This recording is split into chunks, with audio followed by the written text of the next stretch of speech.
السلام علیکم ورحمۃ اللہ وبرکاتہ۔ محترم حضرات اور سامعین اکرام، آج کی اس خصوصی نشست میں ایک دینی اور حمد اور نعت گو شاعر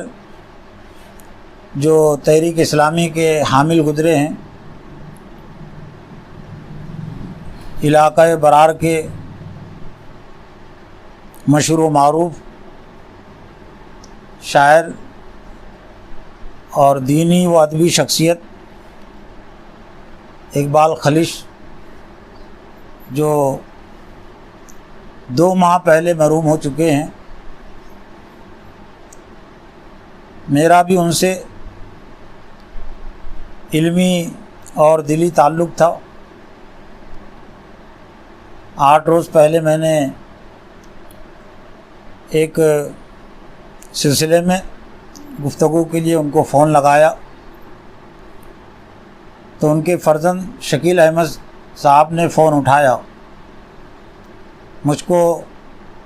اطلاع نہیں تھی کہ اقبال خلیش صاحب محروم ہو چکے ہیں، لیکن جیسے ہی میں نے پوچھا کہ والد محترم سے مجھے گفتگو کرنی ہے، تو انہوں نے کہا کہ ماہ رمضان میں ان کا انتقال ہو چکا ہے، اور نہ صرف ان کا انتقال ہوا بلکہ ان کے فرزند جمیل احمد صاحب کا بھی انتقال ہو چکا ہے۔ اللہ تعالیٰ دونوں کی مغفرت فرمائے۔ اقبال خلیش صاحب سے میرا بہت دیرینہ تعلق تھا۔ جب بھی اکوڑ جانا ہوتا تھا میں پابندی سے ملاقات کے لیے حاضر ہوتا تھا اور کچھ کلام سننے کی فرمائش کرتا تھا تو محترم میری فرمائش کو پوری بھی کرتے تھے۔ پوست میں رہتے ہوئے بھی فون سے میں انہیں کچھ فرمائش کرتا تھا تو فون پر بھی اپنا کلام سناتے تھے، اور جب بھی ان کا پوست آنا ہوتا تھا تو ان سے میری خصوصی ملاقات بھی ہوتی تھی، ان کی بھی خصوصی ملاقات ہوتی تھی۔ تو میں نے مناسب سمجھا کہ اقبال خلیش صاحب تو اس وقت دنیا میں نہیں رہے، محروم ہو چکے ہیں، تو ان سے دلی تعلق کے اظہار کے لیے اور جو بھی اقبال خلیش صاحب سے اپنا علمی تعلق رکھتے ہیں، محبت کا تعلق رکھتے ہیں، تو اس کے اظہار اور تقاضے کو پورا کرنے کے لیے میں نے مناسب سمجھا کہ محترم اقبال خلیش صاحب ہی کی جو ایک کتاب ہے حمد اور نعت کا، ان کا مجموعہ سراج منیر، جو انہوں نے مجھ کو ہدیۃً تحفتاً دیا تھا، تو میں آج کی اس نشست میں اقبال خلیش صاحب کی ایک اہم حمد، اور اس حمد کی اہمیت اس لیے بھی بڑھ جاتی ہے کہ محترم اقبال خلیش صاحب نے جو سراج منیر کے نام سے جو کتاب تصنیف کی ہے، تو سب سے پہلے اس حمد کو انہوں نے رکھا ہے۔ بہت جامع کلام ہے، سادہ کلام ہے، عام فہم کلام ہے، تو آپ ضرور اس کو سنیں اور محظوظ ہو۔ میں اپنی سپاٹ طرز اور ترنم میں اس حمد کو پیش کر رہا ہوں۔ وہی ہے دونوں جہاں کا خالق، وہ جان مٹی میں ڈالتا ہے۔ وہی ہے دونوں جہاں کا خالق، وہ جان مٹی میں ڈالتا ہے، وہی ہے دونوں جہاں کا رازق، وہ جن و انسان کو پالتا ہے، وہی ہے دونوں جہاں کا رازق، وہ جن و انسان کو پالتا ہے۔ زمانے بھر میں کوئی نہیں ہے پکڑ سے اس کی بچانے والا، زمانے بھر میں کوئی نہیں ہے پکڑ سے اس کی بچانے والا، مگر وہ چاہے تو آدمی کو مصیبتوں سے نکالتا ہے، مگر وہ چاہے تو آدمی کو مصیبتوں سے نکالتا ہے۔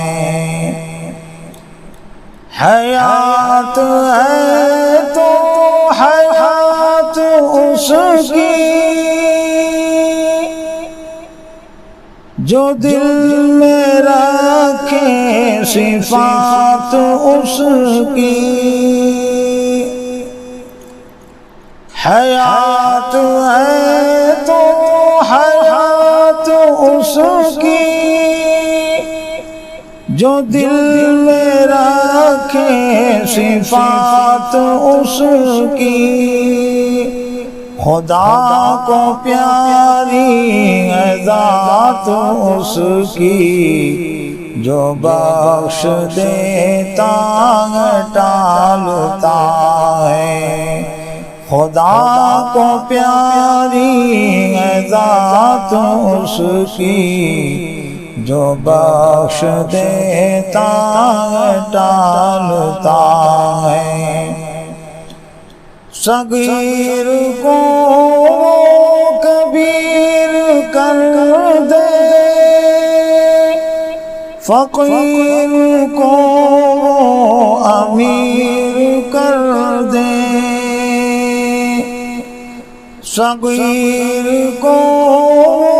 کبیر کر دے، فقیر کو امیر کر دے، حقیر کو بے نظیر کر دے، وہ سب کو حیرت میں ڈالتا ہے، حقیر کو بے نظیر کر دے، وہ سب کو حیرت میں ڈالتا ہے۔ بہت اہم شعر ہے، ایک طرح سے یہ پوری حمد کی روح اور جان ہے۔ اگر ہو درپیش کوئی مشکل، ادھر آ تجھ کو دکھاؤں منزل، اگر ہو درپیش کوئی مشکل، ادھر آ تجھ کو دکھاؤں منزل، ہے درج قرآن میں سب مسائل،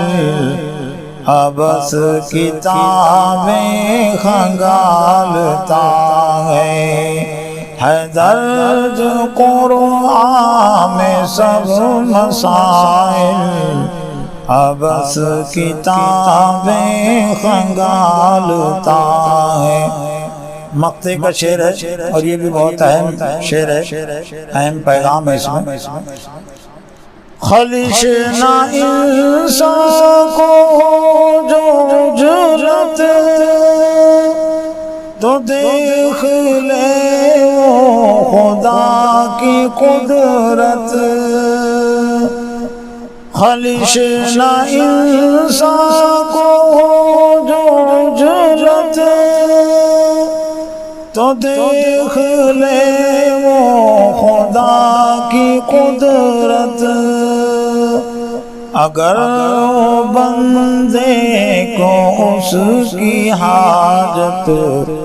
زمین سے چشمے ابالتا ہے، اگر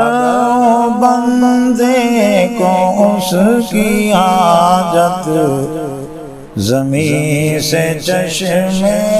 ابالتا ہے، وہی ہے دونوں جہاں کا خالق، وہ جان مٹی میں ڈالتا ہے، وہی ہے دونوں جہاں کا رازق، وہ جن و انسان کو پالتا